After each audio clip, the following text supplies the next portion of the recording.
Salam Malaysia Madani, berita pagi bersama saya Vimala Kasturi Virasami. Saudara kes bunuh kanak-kanak autism 6 tahun. Pihak polis nafi Zain Ryan Abdul Matin mangsedera. Ketua Polis Selangor Datuk Usin Omar Han berkata tiada bekas luka lama akibat penderaan dikesan pada badan kanak-kanak berkenaan.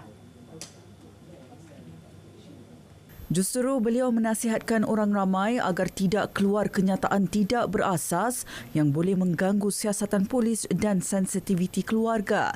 Pihaknya juga akan meluaskan radius kawasan siasatan di sepanjang anas sungai lokasi kanak-kanak berkenaan ditemukan. 50 anggota polis terlibat dalam pasukan petugas khas yang ditubuhkan bagi menyiasat kes berkenaan.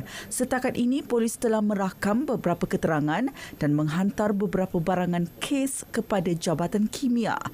Keputusan cap jari serta keputusan DNA akan diperoleh dalam tempoh 2 atau 3 hari lagi. Perkembangan banjir di Kelantan. Keadaan banjir makin pulih apabila jumlah penduduk terjejas yang berlindung di Pusat Pemindahan Sementara PPS berkurang kepada 711 daripada 229 keluarga berbanding 809 lewat petang semalam. Menurut portal Info Bencana Banjir JKM, setakat 11 malam tadi, PPS di SK Gual Tok Deh menyaksikan 338 individu, manakala SMK Baruh Pial 167, SK Gual Periuk dan SMK Gual Periuk masing-masing merekodkan 136 dan 70 orang masih berada di PPS. Sementara itu, laman sesawang Public Info Banjir JPS pula melaporkan bacaan paras air di sungai-sungai utama di Kelantan terus menurun. Hanya Sungai Golok di Kuala Jambu dan Tumpat direkodkan melebihi paras waspada iaitu 2.15 meter. Dalam pada itu, Jabatan Meteorologi Met Malaysia mengeluarkan amaran hujan berterusan selama 4 hari bermula Ahad ini di Kelantan, Terengganu, Pahang dan Johor, terutamanya pada sebelah pagi. Ekoran penumpuan angin yang dijangka berlaku di timur Semenanjung. Met Malaysia memaklumkan keadaan ribut petir beserta hujan lebat dan angin kencang turut berpotensi berlaku di negeri-negeri lain pada sebelah petang hingga ke malam. Kenyataan itu turut menasihati orang awam sentiasa merujuk laman web dan media sosial Met Malaysia serta membuat turun aplikasi My Cuaca bagi maklumat terkini dan sahih. Syarikat teknologi multinasional Nvidia Corporation melihat Malaysia sebagai negara yang mempunyai sumber dan kemampuan untuk menyediakan keperluan dan syarat sebagai sebuah hub kecerdasan buatan AI. Perdana Menteri berkata Nvidia telah menyatakan kesediaan untuk menyokong hasrat Malaysia menjadi 20 negara teratas terkait AI.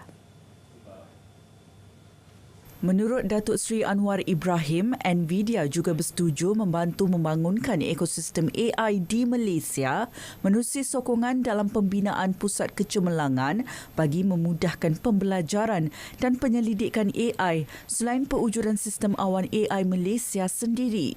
Nvidia telah menjadi perintis dalam pengkomputeran dipercepatkan dan kini syarikat ke-6 terbesar di dunia dari segi permodalan pasaran. Perdana Menteri berkata keputusan Nvidia untuk melabur di Malaysia adalah isyarat jelas bahawa pelabur asing, terutamanya syarikat gergasi teknologi dunia, terus menjadikan Malaysia sebagai destinasi pelaburan pilihan utama di rantau ini. Nvidia akan mengadakan perkongsian strategik dengan YTL melibatkan pembinaan pusat data AI dengan pelaburan RM20 bilion. Suruhanjaya Syarikat Malaysia, Agensi Keselamatan Cyber Negara dan Jabatan Perlindungan Data Peribadi sedang menyiasat dakwaan berlaku kebocoran pangkalan data Pertubuhan Keselamatan Sosial Perkeso. Justeru orang ramai diminta memberikan masa kepada 3 agensi berkenaan menyiasat dan mendapatkan maklumat lanjut berhubung perkara itu. Kerana kadang-kadang maklumat yang dipaparkan dalam laman dark web dia kadang-kala dia adalah maklumat lama yang telah dibungkus semula, dipersembahkan semula, seolah-olah maklumat itu baru. Tapi saya akan dapatkan maklumat dan insya-Allah pejabat saya akan keluarkan kenyataan kemudian. Terdahulu, seorang pengguna media sosial mendakwa data peribadi daripada Perkeso dibocorkan di sebuah forum pada 5 Disember lalu. Data melibatkan nama penuh, nombor kad pengenalan, jantina, email, tempat tinggal dan beberapa transaksi perbankan. Perkeso dalam kenyataan memaklumkan sistem pangkalan maklumat dan laman sesawang pertubuhan tersebut diserang pengodam sejak Sabtu lalu.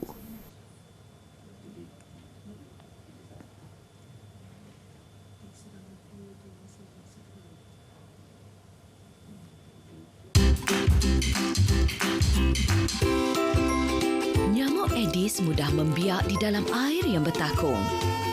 Cegah pembiakan nyamuk Aedes. Pastikan bekas yang boleh menakung air dibuang dengan betul. Tutup rapat semua bekas yang menyimpan air. Periksa saluran air pada bumbung rumah agar tidak tersumbat. Tiada Aedes, tiada denggi.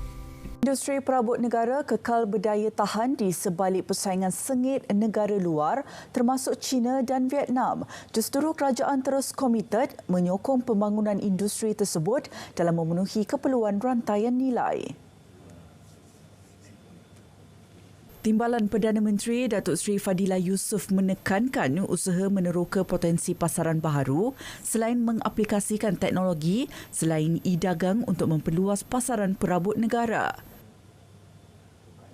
The industry's evolution from artisanal craftsmanship to modernized manufacturing methods highlights the need for technological integration and innovation. Therefore, embracing technology, mechanization and automation will optimize our production, reduce costs, ensure quality and decrease dependence on foreign labor, which are aligned with our sustainable goals. Beliau menyampaikan ucap tama pada Majlis Malam Gala Ulang Tahun ke-30 Pameran Perabot Antarabangsa Malaysia di Ibu Negara. Sistem pendidikan dan latihan teknikal dan vokasional TVET akan diperkukuhkan secara penyusunan sistematik sejajar hala tuju Pelan Transformasi Politeknik 2023 hingga 2030. Pelan merangkumi sistem lebih fleksibel dan mudah yang dapat membuka peluang kepada seluruh lapisan masyarakat menyambung pendidikan di bidang berkenaan. Kita memberi peluang kepada pekerja-pekerja, masyarakat sudah bekerja untuk mengikuti pendidikan, mengikuti pengajian di Politeknik mengikut masa mereka. Kita juga memperkenalkan micro credential. Setakat ini yang mana apa yang kita panggil micro credential ni macam ni. Pelajar kita ni boleh mengikuti pengajian secara pendek-pendek dan akhirnya semua sijil-sijil pendek yang mereka peroleh ini dapat dikumpulkan dan menjadi satu pengiktirafan kepada satu sijil yang lebih besar.